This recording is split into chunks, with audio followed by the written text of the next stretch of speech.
सुतीली माँ सुतीली ही होती है। रुमैसा बेगम ज़ुबैदा बेगम को नीचा दिखाने के लिए ज़ूबी को रात भर के लिए अगवा भी कर सकती है, जिसका जिक्र भी आज की वीडियो में करेंगे। वीडियो बहुत दिलचस्प है, पूरी देखिएगा। चैनल को सब्सक्राइब नहीं किया तो सब्सक्राइब ज़रूर कर लीजिएगा। बारी अपने डैड के पास आता है। डैड, आप परेशान हैं, आपकी तबीयत तो ठीक है ना? शायान कहता है, अनाया ने जो प्रीशा के साथ किया वो ठीक नहीं था, और जो भाई साहब ने किया वो मेरे लिए नाकाबिले बर्दाश्त था। बारी, मैंने भाई साहब के दिल में प्रीशा के लिए बहुत नफरत देखी है। मैं प्रीशा को मुंह दिखाने के लायक नहीं रहा। बारी कहता, डैड आप क्यों परेशान होते हैं? प्रीशा बहुत समझदार है, मैंने समझाया है, वो कंडीशन को समझती है। सारी मेरी गलती है। प्रीशा तो जाना ही नहीं चाह रही थी। उसने तो पहले ही कहा था कि अनाया का रवैया उसके साथ ठीक नहीं है। इतने में अनाया भी आ जाती है। अनाया अपने चचा को सलाम करती है। शायान अनाया से बात नहीं करता। अनाया बारी के पास आती है। तुम भी नाराज़ हो? मुझसे तुम्हारा नाराज़ होना बनता भी है। मुझे पता नहीं कभी कभी क्या हो जाता है बारी। तुम खुद ही सोचो, एक लड़की के एक्स फियांसे के सामने उसकी बीवी घर आ जाए तो उसका रिएक्शन क्या होना चाहिए? बारी कहता है, तुमने सिर्फ प्रीशा की ही नहीं, हम सब की इंसल्ट की है। अनाया कहती है, कहा ना गलती हो गई, मैं प्रीशा से माफ़ी मांगना चाहती हूँ। प्रीशा का दिल बहुत बड़ा है, मुझे पता है वो मुझे माफ़ कर देगी। प्लीज़ तुम भी इस बात को अपने दिल से निकाल कर मुझे माफ़ कर दो। अनाया प्रीशा के पास जाती है। प्रीशा प्लीज़ मुझे माफ़ कर दो, मेरी कंडीशन समझने की कोशिश करो। पता नहीं बार बार मुझसे गलती क्यों हो जाती है। अब्बू ने भी तुम्हारे साथ गलत किया, उसकी भी मैं तुमसे माफ़ी मांगती हूँ। देखो, तुम्हारी वजह से चचा जान ने मुझसे बात नहीं की। चचा जान मुझसे नाराज़ हो, ये मुझसे बर्दाश्त नहीं होता। प्रीशा कहती है, जो होना था हो गया, तुम्हें मुझसे माफ़ी मांगने की ज़रूरत नहीं है, मैंने तुम्हें माफ़ किया। अनाया कहती है, प्रीशा तुम ऑफिस जा रही हो? अनाया कहती है, मैं भी अयान से मिलने जा रही हूँ, तुम मेरे साथ चलो। बारी कहता है, ये अयान के ऑफिस क्यों जाएगी? अनाया कहती है, प्रीशा तुमने बारी को बताया नहीं कि तुम अयान के ऑफिस में काम करती हो? बारी कहता है, हाँ मुझे पता है। प्रीशा तुम जाओ। प्रीशा सोच रही थी गलती हो गई मुझसे, मुझे बारी को पहले ही बता देना चाहिए था। बारी को अनाया के जरिए पता चला है। पता नहीं बारी मेरे बारे में क्या सोचता होगा। प्रीशा अपने ऑफिस में आती है। इतने में अयान भी आ जाता है। अयान प्रीशा को चाय की ऑफ़र करता है। प्रीशा कहती है, कोई काम है तो बताइए, काम के अलावा मुझसे कोई बात मत कीजिए। मुझे नहीं पता था कि ये कंपनी आपकी है, वरना मैं कभी एग्रीमेंट साइन न करती। अयान कहता है, मुझ में क्या कमी थी? मैं तुमसे मोहब्बत करता था, तुमसे शादी करना चाहता था। तुमने ये कहकर इनकार कर दिया कि आपको ना मुझसे शादी करनी है ना किसी और से। फिर बारी से ही क्यों? प्रीशा कहती है, शादी का फैसला मेरे घर वालों का था, बारी दादी की पसंद था, इसलिए दादी ने हमारे रिश्ते के लिए हाँ कर दी। प्रीशा अयान के कमरे से निकल आती है। प्रीशा सोचों में गुम थी। एक तरफ मेरा कॉन्ट्रैक्ट है और दूसरी तरफ अयान के बेतुके सवालात। प्रीशा सर पकड़कर बैठ जाती है। बारी प्रीशा से नाराज था। बारी सोच रहा था, प्रीशा अयान के ऑफिस में काम कर रही है, उसने मुझे बताया भी नहीं। पता नहीं अयान मेरे बारे में क्या सोचता होगा। बारी प्रीशा को कहता है, आज तुम ऑफिस नहीं जाओगी, तुम्हारी अम्मी का नंबर मुझे दो, मुझे बात करनी है। प्रीशा कहती है, अम्मी का नंबर क्यों? प्लीज़ अम्मी को मत बताइएगा, अम्मी खामखा परेशान होंगी। तुम मुझसे इसलिए नाराज़ हो कि मैं अयान के ऑफिस में काम करती हूँ?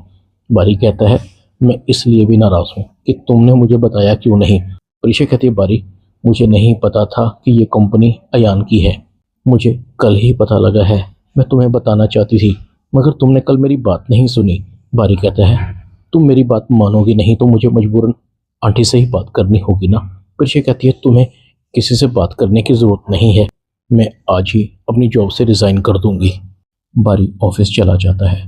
प्रीशा को अपने आप पर गुस्सा आ रहा था। दूसरी तरफ काशिफ घर से निकलता है। जुबैदा बेगम कहती है, काशिफ इतनी रात को तुम कहाँ जा रहे हो? काशिफ कहता है, आंटी वो दोस्तों से मिलने जा रहा हूँ। जुबैदा कहती है, क्या रुमैसा को या आलम को पता है? काशिफ कहता है, उनको नहीं पता, पर आप भी मत बताइएगा। जुबैदा बेगम दिल ही दिल में कहती है, ये ठीक नहीं है। काशिफ देर से रात को गया है तो देर से ही लौटेगा। काशिफ अपने दोस्तों को कहता है, यार मैं फंस गया हूँ, मुझे दूसरे घर में रहना पड़ रहा है जहाँ जुबैदा आंटी मुझ पर हर वक्त नज़र रखती हैं। कहीं वो अब्बू को ना बता दें।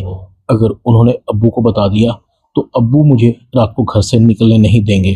आलम सुबह जाने लगता है। जुबैदा बेगम आलम को कहती है, सुनिए, आपको एक बात कहनी थी।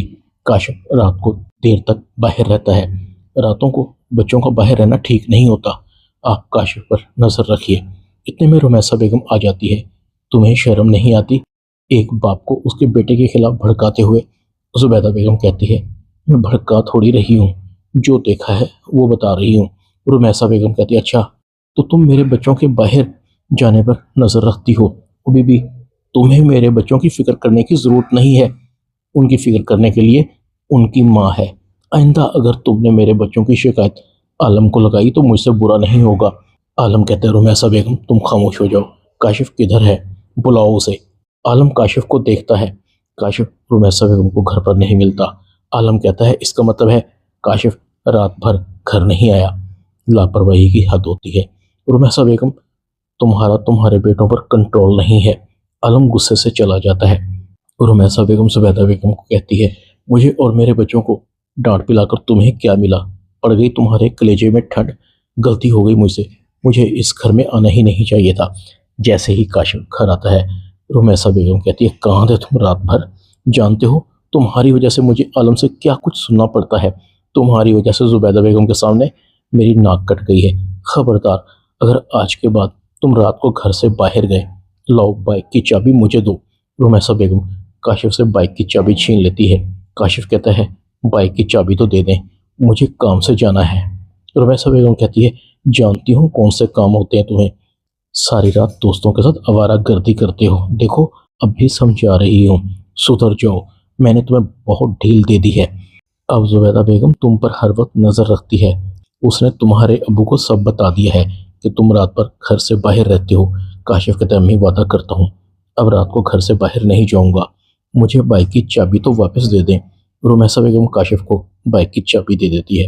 रुमैसा बेगम दिल ही दिल में सोच रही थी, अगर इसी तरह चलता रहा तो जुबैदा बेगम आलम को मेरे और मेरे बच्चों के खिलाफ भड़का देगी, मुझसे दूर कर देगी। सोच रुमैसा सोच, इस जुबैदा बेगम का क्या करूं? इसकी वजह से हर रोज़ मेरी नाक कट जाती है। जुबैदा बेगम ने मेरे बेटों की कमज़ोरी को पकड़ लिया है। क्यों ना मैं भी कुछ ऐसा करूं कि जुबैदा बेगम किसी को मुंह दिखाने के लायक न रहे। मुझे जूबी को टारगेट करना है। अगर जूबी भी रात भर घर न आए तो जुबैदा बेगम और उसकी बेटियां किसी को मुंह दिखाने के लायक नहीं रहेंगी। आलम जुबैदा बेगम से दूर हो जाएंगे और फिर मैं जुबैदा बेगम को इस घर से धक्के मारकर निकालूंगी। ड्रामा रहमत में इतना ही। चैनल को सब्सक्राइब कर दें, वीडियो को लाइक कर दें और बेल आइकॉन के बटन को दबाकर ऑल पर क्लिक कर दें ताकि आपको मेरी नई आने वाली वीडियो को नोटिफिकेशन फ़ौरन मिल सके। अपना ख्याल रखिएगा। अल्लाह हाफिज़।